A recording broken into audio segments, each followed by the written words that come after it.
Miss rebels. As Mississippi's flagship university, we dig deeper, see farther, work harder.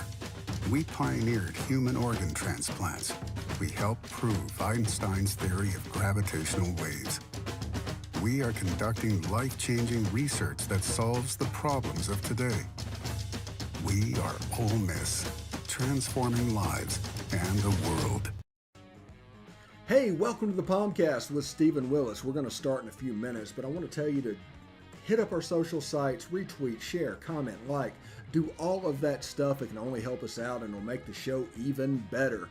But we're getting ready to give you a lot of good Ole Miss information, and I just thought I would tell you that because the POMcast is starting. Well, it's starting right now. Wait, no, that's a little early. It is starting right about now. All right, welcome to the show today. I am your host, of course, Stephen Willis. Thank you very much for tuning in today. So there's a bunch of good stuff available on the calendar for you today. And the DGD podcast saying, what's going on? Hey, I'm just trying to make this the best I can. Appreciate you watching, though. Today's show, we're going to talk about the second scrimmage and the preordained result of the second scrimmage and why you don't really understand what's going on in fall camp without participating in a fall camp. Once you do that, everything kind of falls into place. We're going to do press conference highlights with Lane Kiffin, Caleb Warren, and Cedric Johnson, I believe. We're going to do that a little bit after the post game from the scrimmage. And in the second segment, we're going to talk about week 0 lines. So that should be a lot of fun as well. I'm really looking forward to that Nebraska game. It could go about 7 different directions. I'm really curious to see how that goes. Before we get started, though, I want to tell you about Travel and Cruise World. That is Travel and Cruise World, 1-800-330-7461. That is 1-800-330-7461, and they can help you out. What I'm trying to do here is everybody needs a vacation now. Everybody needs to get out of the house and just get away from things. And this will allow that to happen because these guys are locals. And with all these businesses changing the rules so quickly, because they are happening, they can really affect your vacation.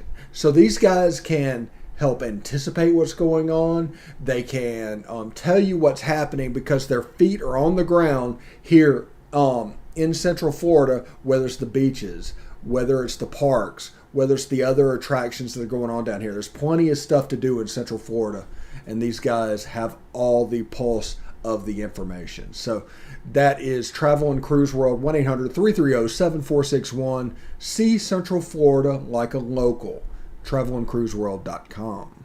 All right. Before we get started, I do want to say you can watch our show on Twitter at The Stephen Willis or at Ole Positively. You can catch us on Facebook at facebook.com/POMcast. We're on YouTube at Positively Ole Miss. Do me a favor, subscribe, hit the bell. They've got the best notification system out there, so you'll know not just that we're streaming, you'll know what we're streaming about, and that will help you out moving forward. And we're also on Twitch at Positively Ole Miss, all one word. Audio-wise, you can catch us on Google Podcast, Apple Podcasts, Stitcher, SoundCloud, Spotify, iHeartRadio, TuneIn Radio, and Pandora. We're also on smaller podcatchers, but it would take like the whole show. This is only a half-hour show. So go check it out. If audio is more your thing, leave us a review, 5 stars. You can say whatever you want. You can talk about how dumb I am, but just leave, please, a 5-star review. That'll help with the algorithm and people searching our show. So thank you very much for that. All right. Now that we can get into it a little bit, I do want to talk a little bit about the second scrimmage. The second scrimmage was dominated by the defense to the point where the official site posted up something to the effect of defense wins the day. And I'm sure they played well. I'm sure it was in the cards for them to play well. Because unless you have gone through a fall camp, unless you have seen the inside of that fall camp, you can't truly understand what's going on. You can't truly understand what they're doing, the dynamics in play, things like that. You can't understand them. And they're covered, and they are covered in the moment. So they'll say, who won scrimmage one? Something happened. And they just regurgitate out everything that happened in scrimmage one. Scrimmage two happens. All right, what happened? All right, and just regurgitate out what happened in scrimmage two. But there's no look of what all is supposed to be accomplished in these scrimmages, because fall camp essentially, above all else, is a month-long process where you're getting ready for a specific date. You're not getting ready. It doesn't matter what you do on August 15th. It doesn't matter what you do on August 22nd. It doesn't matter what you do on August 28th.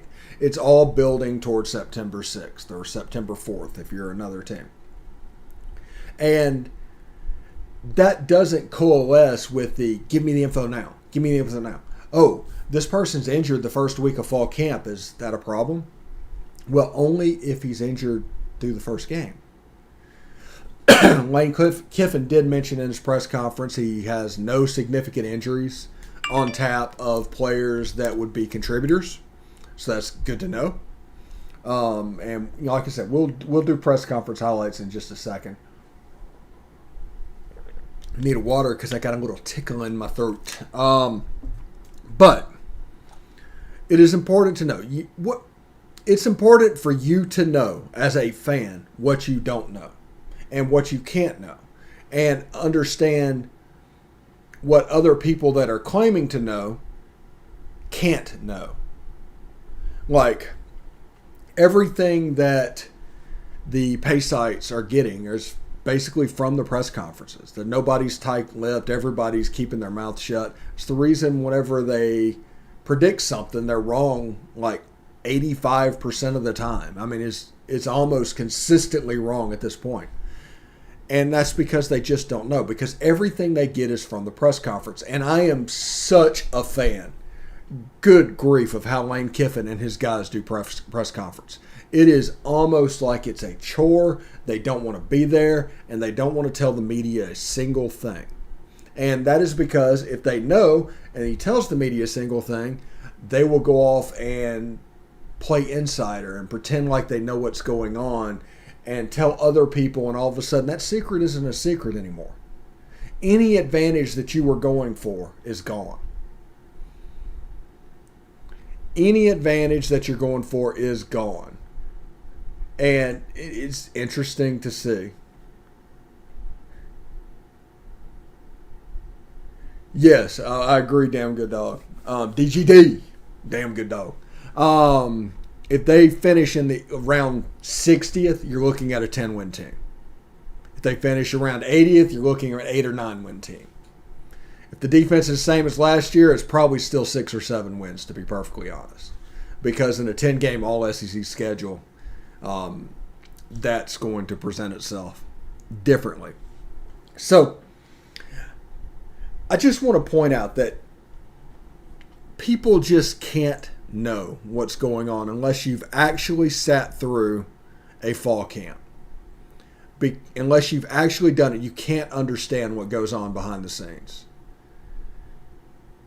Who replaces more in the receiving corps is kind of a paint by number for everybody. The major weapons that could pop up are Dontario Drummond and Jonathan Mingo, but they're outside receivers. Since you're asking who replaces more and what he does in the slot, there's 3 players that come to mind. One is John Rice Plumlee, with him moving full-time to the slot in the fall.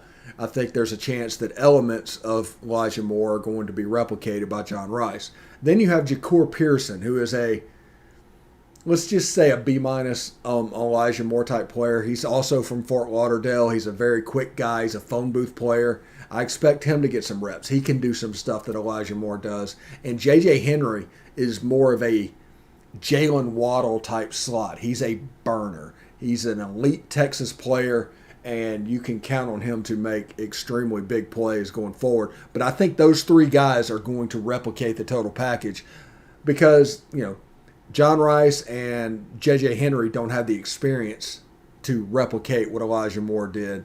And Ja'Cour Pearson is a transfer from Western Kentucky. You can't expect him to do that. So they're all first year in that position. But between the three of them, they have attributes that are going to they're really going to be able to match that production somewhat. But on the outside with Dontario Drummond and Jonathan Mingo, and look out for Braylon Brown also on the outside. He's a kid that if this was a normal year last year and everybody would have had the camps and everybody was doing everything normally, he was a kid that had a chance to go up to being a 5-star. I think he has a chance to be essentially a Laquan Treadwell light at Ole Miss. So we're going to do the press conference highlights right now, and whenever we come back, we'll talk a little bit about the scrimmage, and then we'll move on to the first break. So stick around. Good that the weather held up, that we could stay outside. Didn't look like we were going to be able to, but a lot better work out there than being indoors, so that was good. I thought our defense responded really well and played really well. We did do 1s versus 1s, 2s versus 2s, tackling for the first half, and much better job limiting explosive plays, not as many missed tackles, so that was good. And I think overall it was a pretty good defensive day, and that was good to see. We have plenty of D linemen, and all of us can pass rush, like all of us. I'm a lot more. Everybody with Coach Joyner, he's teaching us all the moves possible that we can know, different techniques. Everybody's just a pass rusher, a great pass rusher, and getting better every day. We got a couple guys down, but overall we did pretty good today. Got a good communication up front. Was able to get some good things going up front. Had a couple bad plays here and there, but nothing we can't fix up this evening in the meetings. Not giving up explosive plays, covering well, played a lot of deeper zone, and then rushed well on third down, especially Sam. So it was great to see. I think it's going to be a big key. Everybody, it's a lot more pass rush ability that we have. So I feel like we're going to emphasize stop and run, and when it's time to rush the passer, when it's time to get the quarterback, we're going to be able to do that. Yes, sir. I'm taking guard and center reps this fall camp. Just being ready to play both for if anyone goes down, just the extra tool that the offense can use. I feel good about it, but, there's always room to improve in this league, We got guys developing, and we've had guys come a long way in these last 2 weeks of fall camp. Well, mostly defensively. We didn't play in the second half, 3 of the receivers. So, but, I thought the D-line played really well. Like I mentioned, Sam. Linebackers played more physical and fit runs and didn't give up plays, a lot of 3-and-outs. So, not a lot of turnovers, but a lot of punts. Oh, absolutely. Like, especially with Dirk, he takes it extremely personally, and it just gives us an edge to go even harder the next week. So everybody came in with a different type of energy. We just made sure that we stopped on every play as much as we could, play with a lot more effort. The speed of the game, is so much different at this level, and overall my technique has been fine-tuned a lot from the spring. My speed of the game, being more twitchy and stuff out of my stance, just having a better picture of the defense and the game itself. Yeah, they'll have tomorrow off, and they'll come back, and we'll still be in training camp mode, but part of that practice will be those practices will be geared towards the opener as we get later in the week some more, and then a mock game at the end of next weekend. So I think it's Sunday, not Monday because of school, so just trying to simulate the game as much as we can with game times. Oh, yeah, that was great. Especially for my first year, it just gave me a lot more comfortable because, of course, my first year as a freshman, it's a lot to be in these big games. So it's just getting comfortable, getting my feet wet. So, it's a good experience. Yes, sir. He's been a really good asset to the offensive line, and he's done really good for us this fall camp. We look forward to having a great season with him. Yeah, Caleb's been very valuable, did a great job when he was healthy last year. Then we played him at center, and potentially could have to play there at some point in the season. So he's been very good and, played really well. Yeah, it's interesting to see what's going on in camp. I do love our press conferences now because those guys say nothing. They give nothing away. And what that does is people trying to dig into the program, it puts them a rung or two below where they were and what they could count on the telephone game, which basically you provide enough disinformation and all of a sudden you can, you don't know exactly what is accurate and what's going on. It's a pretty smart plan for Lane Kiffin and the guys. If you can't just count on what's going on the other way, you can use the negativity to your advantage. So it's pretty cool seeing the press conferences and what they're doing because, like I said, they're almost confrontational. They're not, but they're almost confrontational. They're pretty great. So I'm really excited about this scrimmage. You look at the defenders coming out and making plays, and after the first scrimmage, it was preordained that the offense would dominate that scrimmage because the defense needed humbling because everybody was talking about how much better they were going to be this year, and they were starting to take the rat poison a little bit. So you script a little bit of humbleness into a scrimmage and everything, and the offense just completely dominated and took off as would be expected for these guys. And the second scrimmage, you got to build it back up so the defense wins. Every scrimmage that I was a part of, I mean, every one that I was a part of at Ole Miss, there was bases like this where the winner was baked in. It was preordained. It was wrestling. It was the whole thing. So you can't really follow moment to moment when it comes to following what's going on in a scrimmage because it is so hard to do. Because if you go down that road of covering moment by moment in fall camp, you're in trouble. Because like I told you earlier, this is a month-long process to get these guys functioning at the highest level a month away. It's not designed to be good right now. It's designed to be good September 6th. And that is what fall camp is going to be about and has been about. And I'm really looking forward to seeing the direction these guys go. And it's been a lot of fun to see from the outside what's happening. I enjoy watching all the press conferences. If you want to hear the questions that are asked, the press conferences are on our YouTube page. Full press conferences, the whole thing, unedited. Go through and you can hear the questions that are asked. And you can just make the judgment for yourself. Because that's what this is all about. Have fun, trust your eyes, make judgments for yourself. Don't listen to other people's opinion on what's happening. Make your own judgment. And if you do that, you're going to be in a lot better, let's say, headspace than you were others that were reporting on just negatively. Because if you went to J school, which I did, the first thing you learn is if it bleeds, it leads. Which basically means bad news is going to get covered. That's all it means. So if you trust your eyes, if you trust yourself, your own knowledge of football, you're going to have a much better experience with Ole Miss football. Hey, we're going to take a short break. When we come back, we will talk about week 1 lines and specifically the Nebraska-Illinois games. There's no SEC games, so we did the week 0 lines. Anyway, because once the season starts, we're going to do the SEC, pick those apart, the SEC lines coming up. So it's pretty cool. So stick around, and we will be back soon.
All right, welcome back. Welcome back to the show. I'm your host, Stephen Willis. Thank you very much for joining us. We're having a good time here today, talking all about Ole Miss in the second scrimmage, talking about what goes on in fall camp. We did the press conference highlights in segment 1. Now we're going to talk about week 0 lines. And everybody is like, who? Week 0 lines. Awesome. And I do agree. They are, in fact, awesome. There's not a lot of games going on, but it's still good to see. Let's bring them up real quick. Week 0 lines. If you look at the location, that'll tell you where the game's being played. The current line is where it sits right now. Where it opened, and why that's important, is where it's trending. Is over to the right. But week 1 is the Nebraska-Illinois game. Nebraska opened it as a 9.5-point favorite. It went down to 7. And that tells me that people aren't sure about Scott Frost and his Lincoln Cornhuskers over there. This game's going to be at like 1 o'clock Eastern on Fox. It'll be great. It'll be kickoff of college football. It should be a lot of fun. Brett Bielema coaching Illinois. So that stuff you saw with Arkansas back in the day, that's coming back. That is absolutely coming back. And I'm interested to see what is going on and how it's handled moving forward, because it didn't work in the SEC, but it worked like gangbusters at Wisconsin. So he's back to being a Big Ten head coach. He's also got a time serving with Bill Belichick at the Patriots. I'm sure that is going to affect him as well. But I'm curious to see where this line goes. Nebraska, like I said, favored by a touchdown, an extra point. Line's dropped 2.5 points already in a short period of time. So it'll be interesting to see where it ends up. New Mexico State is the home team. UTEP is a 9.5-point favorite. The line stayed at pretty much exactly where it started, 9.5. I don't know much about that game except Eli Johnson is at New Mexico State, the underdog in that game. So that will be interesting and see the Aggies, what they do in New Mexico. Fresno opened at a 25.5-point favorite. It's gone up to 27.5 against UConn. And honestly, until you hear otherwise, I would probably count on the UConn game. Just take the points, lay them down until they prove they can win the games. Randy Edsall is back at UConn. He had them in a New Year's Six bowl game 15 years ago. Who knows what's going to go on with that? But I guess kind of look at Fresno there. Also, UCLA's opened at 11. It's gone to 17. The biggest jump of the day from opening to now is UCLA minus 17 against Hawaii. And the Warriors going to Pasadena to play in the Rose Bowl. I'm looking forward to that game. This is a tune-up game. Now, remember why this game is important, because they say the most improvement is made between Game 1 and Game 2. So this is between Game 1 and Game 2 LSU comes to Southern California. So this is a nice preseason warm-up game that actually matters for UCLA before LSU gets to town. This will be LSU's opener with a sophomore quarterback, new offensive coordinator, new defensive coordinator. There's a lot of moving parts. You have to kind of put them on upset alert at this point. So that'll be interesting as well. But this is what we're going to do. Next week, when it's week 1, this will be SEC-centric lines. We'll do this. We'll have the trends. We'll have the Twitter feed open. It should be a lot of fun. I am going to give you guys a little bit of time back today, and thank you very much for tuning in. And tomorrow, we're just going to keep going. Like, a lot of stuff has gone on in the last, like my brother-in-law, Jeb, who hosts SEC After Dark with us, had his house repiped last week. This week he's having it rewired. So my schedule this morning got all thrown off, meeting with repairmen and all that. So kind of interesting what's all going on, but basically he's going to buy a house for $120,000, invest up to $200,000, and have a new house in an area where in my neighborhood the cheapest house you can get is like $350. So that's what we're looking at there. So thanks for tuning in today. We had a lot of good time, a lot of good fun, and we are looking forward to tomorrow, and we are a day closer to college football. So tune in for that. But until then, I do want to say, hotty toddy.